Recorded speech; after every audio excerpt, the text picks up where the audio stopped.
Hola amigos, bueno, hoy es 16 de mayo de 2018.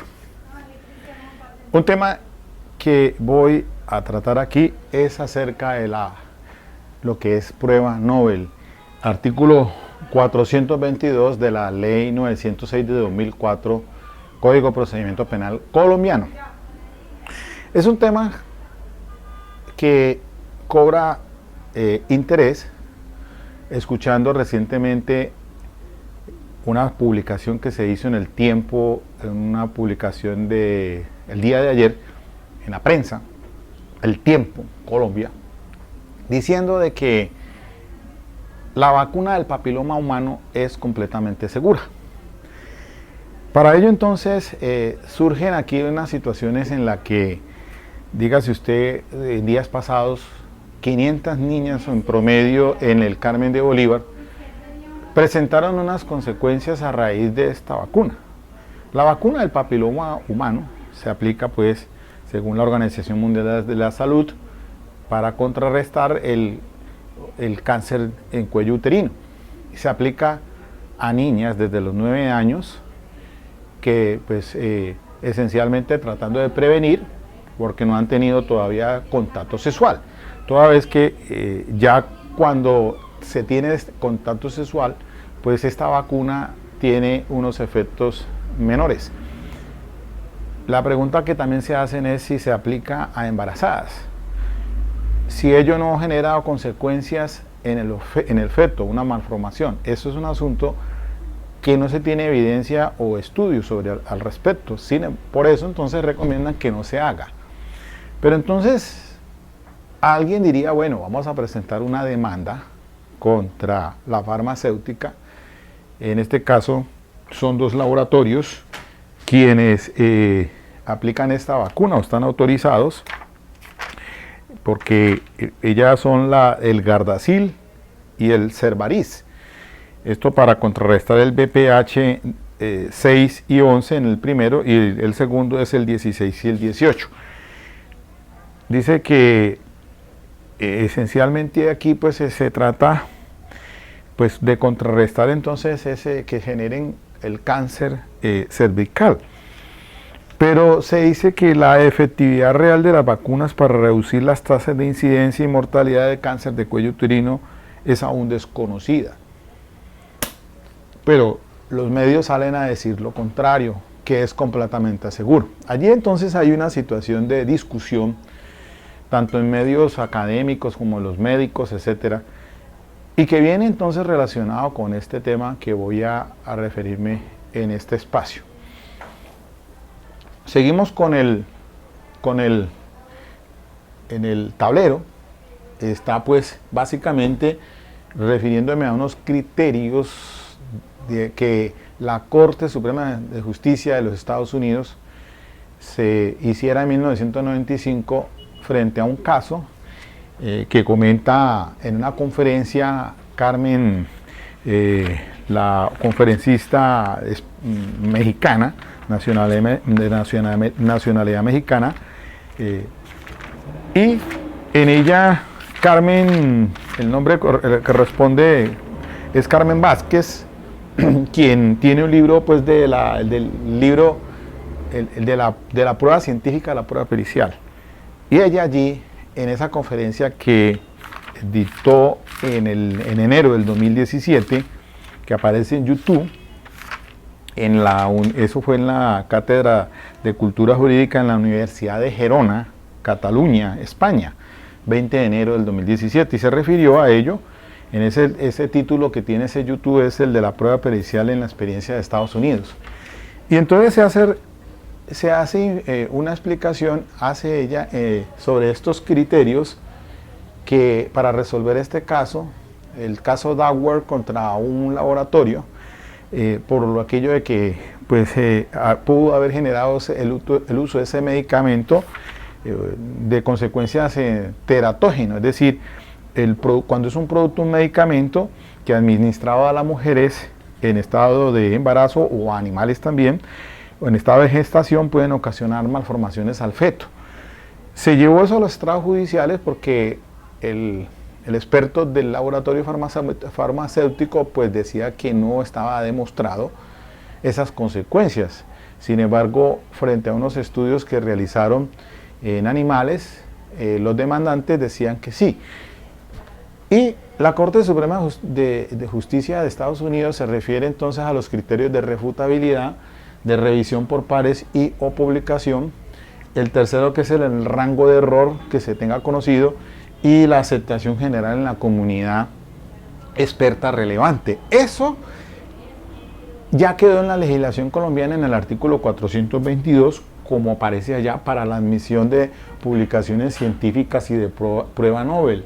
La base científica o técnica para satisfacer al menos uno de los siguientes criterios: que haya sido o pueda llegar a ser verificada, que haya sido publicada y haya recibido la crítica de la comunidad académica, y que se haya acreditado el nivel de confiabilidad y la aceptación de la comunidad académica. Básicamente entonces están allí plasmados legislativamente en el orden interno nuestro, pues en esa ley 906 como tal. Y entonces surge la pregunta,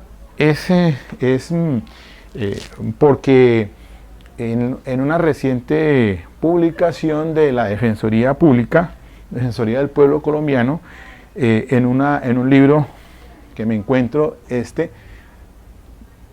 sobre el tema del polígrafo. El polígrafo como mecanismo de investigación en el proceso penal.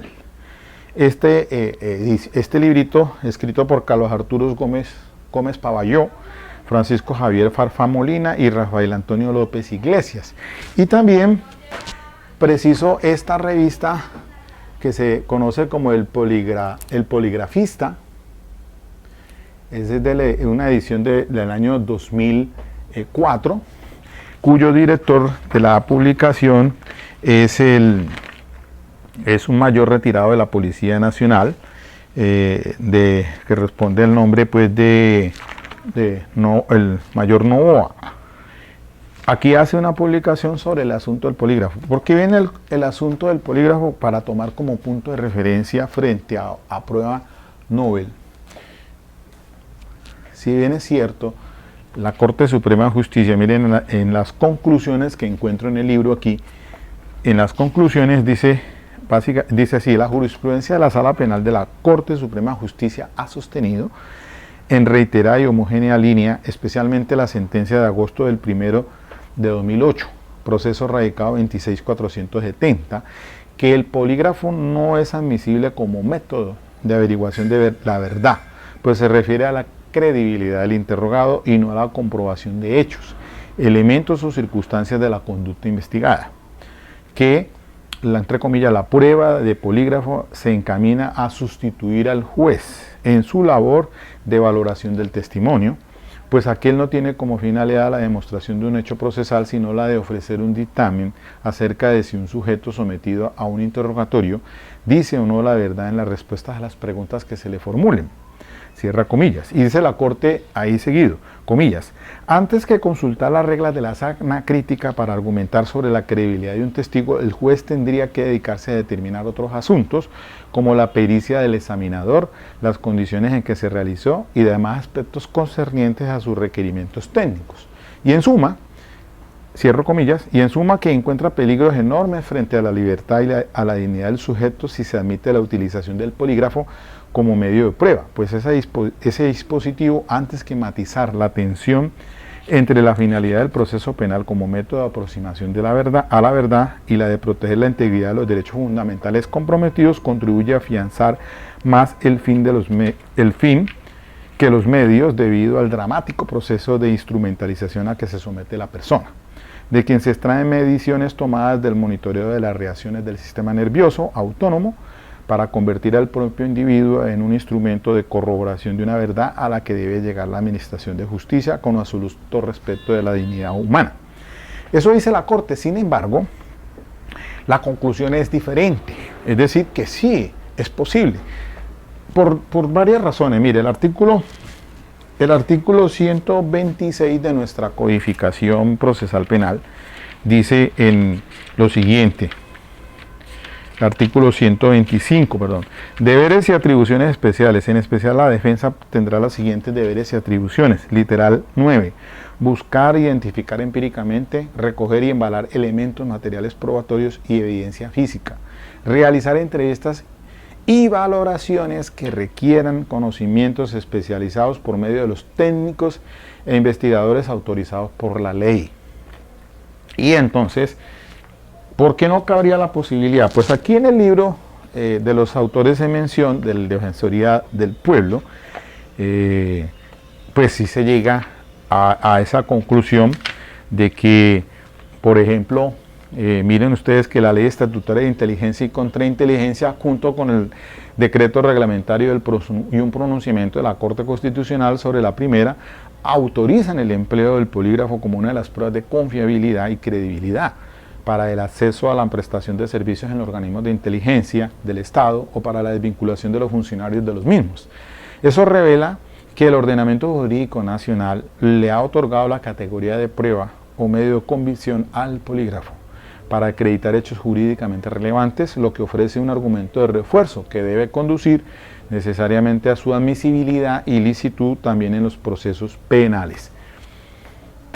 Y además de ello, la publicación del poligrafista internacional del 2004 ya se arrimaban a unas conclusiones y son las siguientes. A ver, el director de la revista es el doctor Manuel Novoa Bermúdez. Bien, en ella se encuentra lo siguiente, miren, básicamente esto, el polígrafo como prueba. Y esto lo escribe el doctor Germán Cepeda Vargas, docente Latino American Polygraph Institute.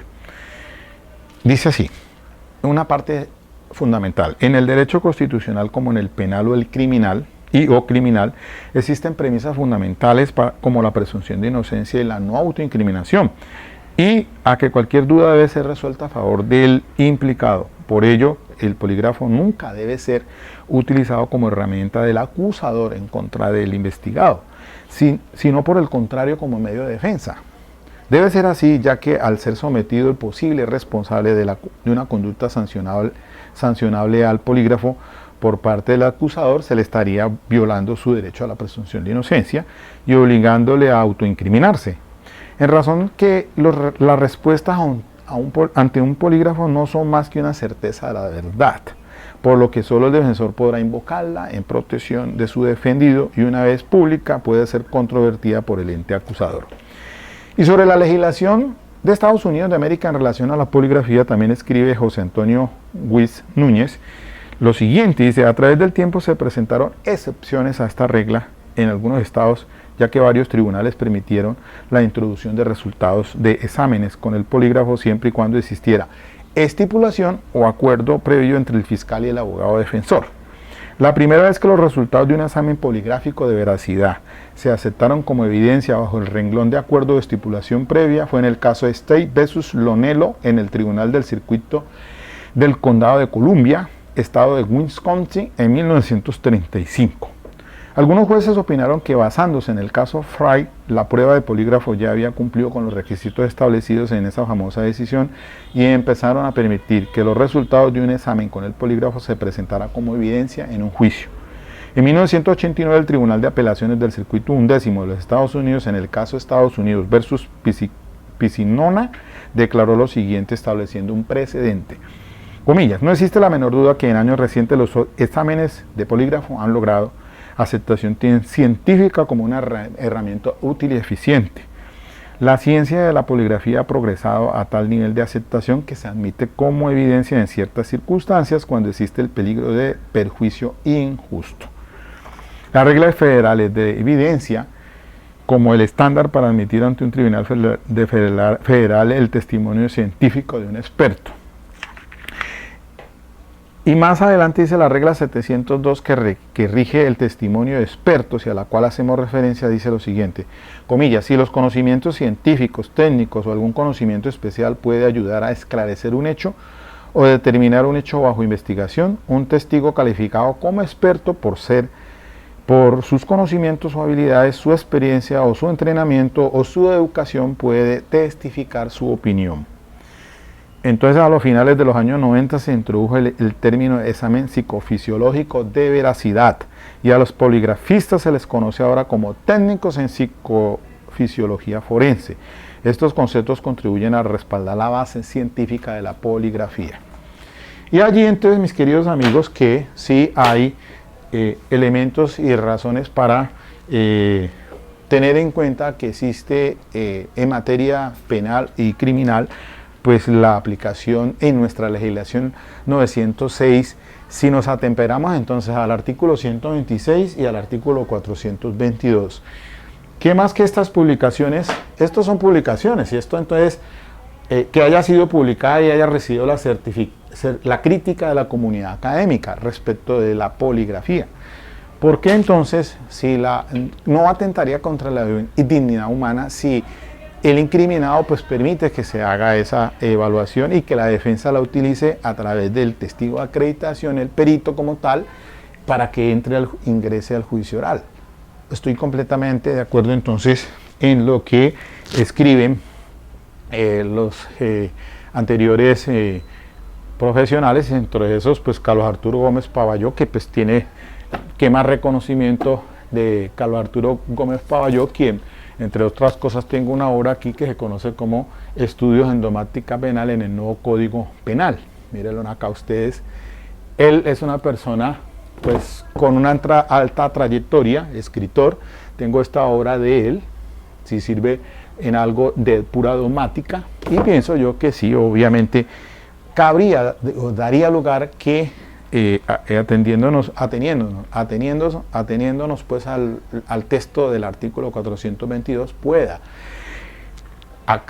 el testigo, el perito, quien entra a ser interrogado sobre los aspectos puntuales, los 4 criterios que dijo la Corte Suprema de Justicia y que ahora pues entonces están en nuestra legislación en el artículo 422. Por eso entonces indica en el interrogatorio que deben hacerse a los peritos, pues el artículo más puntual en el tema es el 417, que indica de instrucciones para interrogar al perito. Entonces aquí en el numeral cuarto habla sobre los principios científicos, técnicos o artísticos en los que se fundamentan sus verificaciones o análisis o afición aplicables. Y quinto, sobre los métodos empleados en las investigaciones y análisis relativos al caso. Obviamente que vamos a encontrar resistencia frente a estos temas, porque pues si me atengo a la conferencia muy importante de Carmen Vázquez, la que dijera pues allá en la Universidad de España para el 20 de enero del 2017, ella pues sí hace una reflexión allí sobre estos criterios: el de refutabilidad, el de revisión por pares o publicaciones, sobre todo el del rango de error, que es en el que de pronto me ubico más, y el cuarto, que es la aceptación general de la comunidad experta.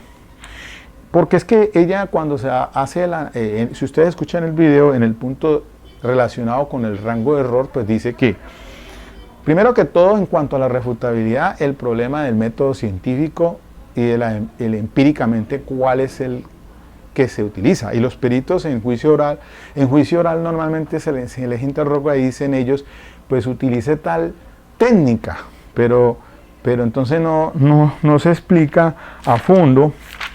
Entonces, para la refutabilidad o susceptibilidad de aceptación empírica, cuál es el método utilizado por el experto, y entonces sobre este tema de la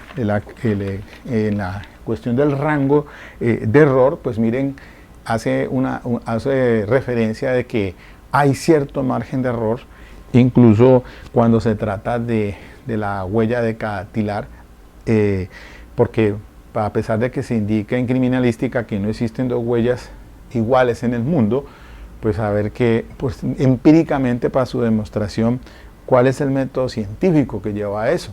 Lo mismo si en la prueba de ADN hay un margen también de error mínimo, pero existe. Es decir, para indicar que en el tema de la refutabilidad, pues qué es lo fiable y qué no es lo fiable, con base en qué parámetros se puede tener para hacer ese análisis allí. Dice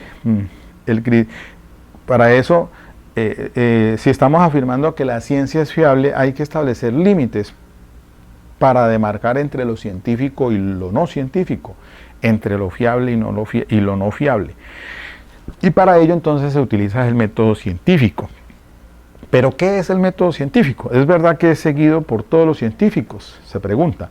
Los filósofos dicen que no es posible establecer claras líneas de demarcación y que no todo lo científico es fiable. Hay métodos y técnicas con distinta fiabilidad, y la fiabilidad está o no es decir, ahí no es fácil valorar con la cientificidad. Que otra interpretación que se utiliza es el carácter empírico de los enunciados o las afirmaciones, los métodos que utilizan los expertos. Esos criterios tienen que ser susceptibles de demostración empírica, susceptibles de prueba. Algunos casos de pronto, pues, el que se refería sobre la tesis de la unicidad respecto, pues, a las huellas dactilares, de que es única, que no existen dos huellas similares, y que es irrefutable para dar con el dueño de una huella, y no hay evidencia física para demostrar la tesis de la unicidad, pero no hay una evidencia física para demostrar la tesis de la unicidad. Se lleva entonces a cuestionar cuando un experto hace afirmaciones de que debe decir cuál es la población diferencial para afirmar que las huellas dactilares pertenecen a un sujeto y por qué no pueden pertenecer a otra persona con población similar a las que está analizando. Entonces ella desarrolla estos ítems, el de la refutabilidad, el de la revisión por pares y publicaciones, el del rango de error, y por último entonces el asunto de la aceptación general en la comunidad experta relevante. Bueno, yo pienso que puedo dejar hasta aquí nomás este tema, que es interesante de irlo desarrollando poco a poco en varios acápites, pero quería básicamente ubicarme frente a la cuestión del polígrafo como prueba Nobel, acorde pues con la legislación 906, que es nuestro Código de Procedimiento Penal. Ustedes, de pronto el anterior video que hice fue el de la crítica en relación, los criterios que se tienen para la crítica de la prueba pericial. Y entonces ahí le hice énfasis en las conductas sexuales que se presentan estos peritos, y que tenemos entonces inconvenientes, sobre todo los peritos imparciales o peritos oficiales, porque como administrativamente ingresan al Instituto de Medicina Legal o al CTI, pues para ello tienen que haber presentado las calificaciones como tal. Entonces, y cuando se hace el interrogatorio en el propio desarrollo del juicio oral, ¿quién nos certifica a nosotros o quién nos da fe de que ese perito que está allí, que se supone es imparcial, está diciendo la verdad frente a los créditos que dice que le dan pues la calificación como tal, su idoneidad? Que pues cuando hemos tenido aquí recientemente casos donde se encuentran con toda clase de profesionales falsos. Entonces, el diferente es al tema del perito imparcial, que señala el artículo 413, que las partes podrán llevar peritos de su confianza, pero con la debida acreditación o de idoneidad, que es así, tendría que presentarse, como usualmente lo hacemos cuando llevamos peritos de acá de la Defensoría Pública, que su informe anexando todos los créditos como tal. Diferente entonces es el análisis que se tiene frente al perito imparcial. Pero bueno, esos son temas que poco a poco iremos despejando, en esencia empíricamente, de acuerdo con lo que se nos va dando en el desarrollo del juicio oral. Las problemáticas que me gusta consensuar aquí con ustedes, y que sé que hay muchos profesionales pendientes de esto, para coayudar y dar como una línea defensorial, más que todo, frente a esta problemática que tenemos en los juicios orales.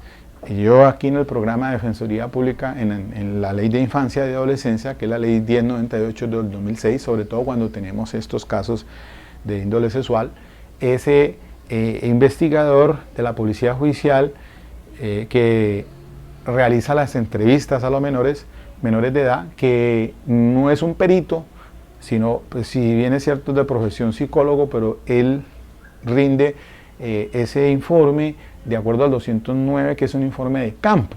Diferente es al perito psicólogo forense o médico legista que pertenece al Instituto de Medicina Legal y que de acuerdo con el artículo 415 presenta un informe pericial. Y entonces les decía allí que hay problemas también frente a ese informe pericial como tal, el de medicina legal me refiero yo, que viene muchas veces posterior, casi hasta 5 días antes de ingresar al juicio oral. Como dice el artículo 415, podría presentarse ese informe, porque pues ese solo sirve para refrescar memoria, imputar credibilidad como tal, que lo que vale y cuenta es la declaración del perito en el juicio oral. Por eso en la preparatoria muchas veces el fiscal dice el perito que se solicitó al Instituto de Medicina Legal, ni siquiera saben el nombre, pero que él aportará después el informe 5 días antes de que entre al juicio oral, y se lo valen y entra en esas condiciones. Y les decía entonces que ese perito que muchas veces rinde un informe con asuntos nuevos que informa al entrevistado. ¿De qué entonces podemos defendernos y que la única herramienta que tendría es el contrainterrogatorio? ¿O qué pasa cuando el perito, el entrevistado se queda corto en la entrevista para darle información y él hace unas conclusiones teniendo en cuenta en contexto según lo que le entregó el fiscal allí, por ejemplo, incluyendo la entrevista que le hiciera el policía judicial que pertenece a Caibas, y el informe, de pronto el anamnesis que le da el informe del médico legista. Entonces, esos son problemas que se van dando, y de cómo manejamos ya a última hora que entran en ese juicio oral, que no nos queda sino el camino de utilizar el contrainterrogatorio, que es como la mejor herramienta para pues precisar aspectos puntuales en estos casos. Y les decía también cuando tenemos inconvenientes de víctimas que han sido episodios sucesivos con diferentes actores y en diferentes épocas. Entonces el perito da una conclusión respecto de esa entrevista, dizque de ese caso, sin tener en cuenta muchos aspectos de afectación psicoemocional que ya vengan como precedente, o sea, anteriores, pero que de pronto incidan en esa evaluación que está teniendo allí. ¿Qué hacemos frente a esa clase de situaciones en la defensa en desarrollo del juicio oral? Entonces, cuando tratamos de hacer el contrainterrogatorio, nos cierran las puertas y colocan incluso un informe pericial al margen diciendo que esa evaluación que hace allí es en relación con esa entrevista y las conclusiones que rinde es con base en ese asunto que se está tratando. Que cualquier otra cosa diferente, pues deben solicitarse la correspondiente evaluación aparte. Entonces, ese es un inconveniente que tenemos cuando a la hora de contrainterrogar nos objetan, hasta con justa razón, diciendo de que ese es un asunto que no está siendo objeto de esa investigación allí, pero que sí realmente tiene incidencia respecto a las conclusiones que está dando ese perito. O sea que, mis queridos amigos, pienso que esto hay que hacer diferentes conferencias académicas, socializarlo en el medio. Yo ayer por lo menos di esta misma disertación académica en la barra a la cual pertenezco aquí en Cali con la Defensoría Pública en Infancia y Adolescencia, porque estamos divididos pues de acuerdo al programa, y entramos muchas veces unos de la ley 1098 Infancia y Adolescencia, entramos con los de la Justicia Penal Militar, y los de 906 entran en grupo aparte, pero lo consensuaba aquí con el grupo al que pertenezco, que pues obviamente la 1098 pues tiene todo lo de la misma ley 906. Luego, esos son aspectos que yo creo que debemos ir en el medio tratándolos y generar entonces una línea defensorial respecto a ello. Ok, mis queridos amigos, dejo hasta aquí.